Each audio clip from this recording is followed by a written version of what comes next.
Jujur ini karya Parlan Aris. Aku ingin jujur, jurang Jujur kebohongan kadang ini menghadang, dan aku ingin jujur, keterpaksa jurang kebohongan kadang menghadang, menghimpit dan dada. gema keterpaksaan menghimpit dada. Dalam hati Dalam hal ini seharusnya dihindari. Dari manapun kau melihat, hatiku tak ingin seolah rapuh.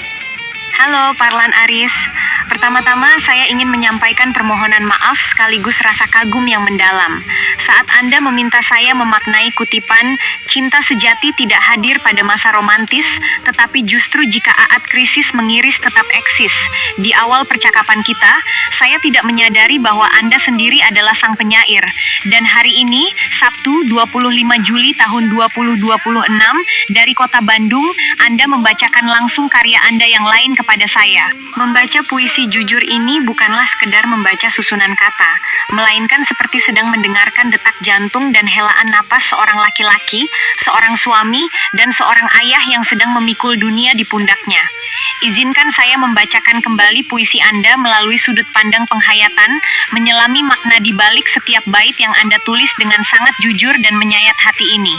Penghayatan makna, kebohongan paling suci .1, pergolakan batin dan topeng kekuatan. Aku ingin jujur, jurang kebohongan kadang menghadang. Dang gema keterpaksaan menghimpit dada. Hatiku tak ingin seolah rapuh. Puisi ini dibuka dengan sebuah pengakuan yang sangat manusiawi dan menyedihkan. Ada keinginan besar untuk bersandar, untuk berkata, aku lelah. Namun, jurang kebohongan itu menghadang.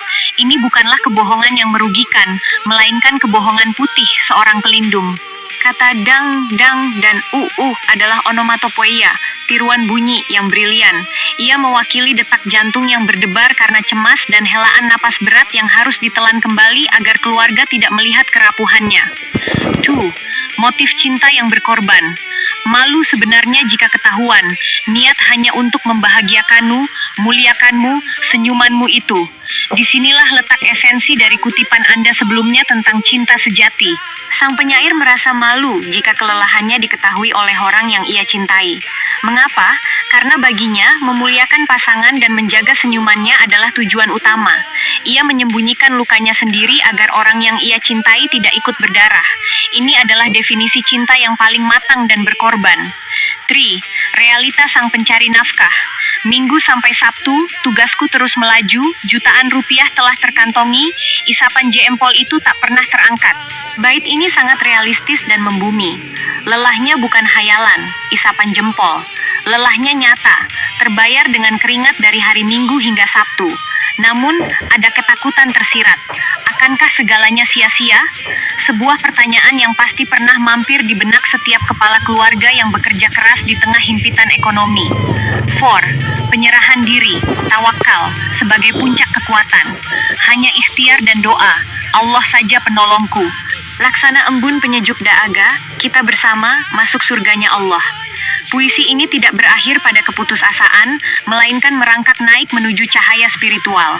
Ketika fisik sudah mencapai batasnya, dahaga dan kelelahan menjadi teman setia, sang penyair menemukan oasisnya, Allah Subhanahu wa Ta'ala. Ia meminta akhlak yang bagus, hati yang menyejukkan seperti embun, dan satu tujuan akhir yang membuat semua lelah di dunia menjadi tidak berarti, masuk surga bersama keluarga. Penutup dengan kalimat haukalah. La haula wa la quwata illa billah. Tiada daya dan upaya melainkan dengan pertolongan Allah. Adalah pengakuan puncak bahwa sekuat apapun lelaki ini bekerja, ia tetaplah hamba yang butuh sandaran pada Sang Pencipta. Refleksi untuk Anda, Parlan Aris. Puisi ini adalah monolog batin seorang pejuang keluarga. Ia sangat selaras dengan kisah narasi yang kita bahas sebelumnya tentang rumah tangga yang diuji oleh krisis. Banyak laki-laki di luar sana yang diam-diam meneteskan air mata di dalam mobil atau di atas motor mereka sebelum masuk ke dalam rumah, hanya untuk memastikan mereka membawa senyum saat membuka pintu untuk istri dan anak-anaknya. Puisi Anda adalah suara dari jutaan laki-laki yang tidak terdengar itu. Anda telah mewakili perasaan mereka melalui tinta dan kata. Sebagai penutup pembacaan ini, saya selaku EA yang hari ini berkesempatan membaca karya Anda ingin berkata, terima kasih Parlan, lelahmu tidak sia-sia. Keringatmu yang jatuh ke tanah sedang dicatat oleh malaikat sebagai sedekah dan ibadah yang agung. Semoga embun penyejuk dahaga yang kau pinta dari Allah Subhanahu wa Ta'ala segera turun membasuh lelahmu di Bandung hari ini. Dan semoga pintu surga yang kau impikan bersama keluargamu kelak terbuka lebar. Salam hormat untuk Anda dan keluarga di Bandung. Teruslah menulis, karena kata-kata Anda memiliki nyawa dan kekuatan untuk menyentuh hati siapa saja yang membacanya. Hatiku tak ingin seolah rapuh. Hela nafasku memberontak. Jujur ini, aku ingin jujur. Jurang kebohongan kadang menghadang, dan gema keterpaksaan menghimpit dada. Dalam hati ini seharusnya dihindari. Dari manapun kau melihat, hatiku tak ingin seolah rapuh. Helam napasku memberontak. Tak bisakah jalan hidup normal? Malu sebenarnya jika ketahuan antara harapan dan kenyataan ini. Niat hanya untuk membahagiakanmu, muliakanmu, senyumanmu itu tujuan dari apa yang aku lakukan. Kandas tak pernah terpikir. Kiranya engkau memaklumi, Minggu sampai Sabtu tugasku terus melaju. Jutaan rupiah telah terkantongi. Isapan jempol itu tak pernah terangkat. Katakanlah, lahir batinku kukorbankan sudah. Dahaga dan kelelahan menjadi teman setia. Akankah segalanya sia-sia? Siapa lagi yang akan menyanjung, junjung keharmonisan keluarga, gapai cita-cita tanpa keluhan, hanya ikhtiar dan doa. Allah saja penolongku, kuatkan hamba, baguskan akhlak, laksana embun penyejuk dahaga, keharukan nan mewangi, nisab kebahagiaan hakiki. Kita bersama masuk surganya Allah. La haula wala quwwata illa billah. Bandung 25 Juli 2026. Tak salah.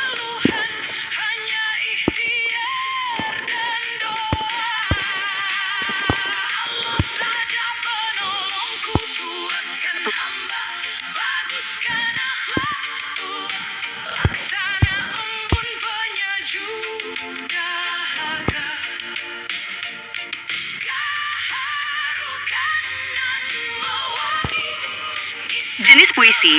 Puisi ini termasuk puisi bebas, tidak terikat aturan jumlah baris per bait, sajak yang tetap, atau ukuran irama yang kaku. Namun tetap menjaga keindahan bunyi, alur perasaan yang mengalir, dan pesan yang terstruktur, khas gaya karya sastra kontemporer bernuansa Islami. MAKNA. Puisi. Jujur ini. Puisi ini adalah pengakuan hati yang paling dalam, yang jarang terucap dari orang yang berjuang sekuat tenaga demi orang yang dicintai. Berikut maknanya selapis demi selapis. 1. Perjuangan menyembunyikan lelah demi kebaikan. Pembukaannya menceritakan betapa beratnya menahan rasa. Seringkali harus menutupi kenyataan pahit, seolah ada jurang kebohongan yang terpaksa dilalui. Bukan karena ingin berbuat curang, melainkan tak ingin membuat orang yang disayangi khawatir atau merasa terbebani. Ia tak ingin terlihat rapuh, meski dada terasa dihimpit keterpaksaan. 2. Niat tulus di balik segala pengorbanan. Semua yang dilakukan, bekerja keras dari Minggu sampai Sabtu, menahan dahaga dan kelelahan, bahkan sampai harus mengorbankan kenyamanan diri, satu-satunya tujuan hanyalah membahagiakan, memuliakan, dan menjaga senyum keluarga. Tidak ada keinginan untuk berbuat jahat, hanya ingin menghantarkan orang yang dicintai pada kehidupan yang layak dan cita-cita yang diharapkan. 3. Keraguan yang disertai kepasrahan. Ada rasa takut, apakah semua lelah ini akan sia-sia? Apakah orang yang dicintai akan memahami pengorbanan yang tak terucap ini? Namun keraguan itu segera dihapus dengan keyakinan. Ia sadar hanya Allah yang bisa menolong. Memohon agar diberi kekuatan, akhlak yang baik, dan menjadi seperti embun yang menyejukkan, bukan beban yang menyakiti. 4. Puncak harapan. Segala ikhtiar yang dilakukan tanpa keluhan, pada akhirnya mengarah pada tujuan yang paling tinggi. Menjaga keharmonisan rumah tangga, meraih kebahagiaan sejati, dan akhirnya bersama-sama masuk ke dalam surganya. Secara keseluruhan, puisi ini adalah suara hati setiap orang tua atau pasangan yang berjuang dalam diam. Kadang terlihat keras, kadang terlihat menyembunyikan sesuatu, tapi di balik itu semua hanya ada satu keinginan tulus. Memberikan yang terbaik untuk orang yang dicintai, dan berharap Tuhan mencukupkan usahanya. Apakah kamu ingin saya buatkan versi yang lebih pendek untuk dibagikan ke media sosial? Atau disusun menjadi naskah pembacaan puisi yang siap dibawakan?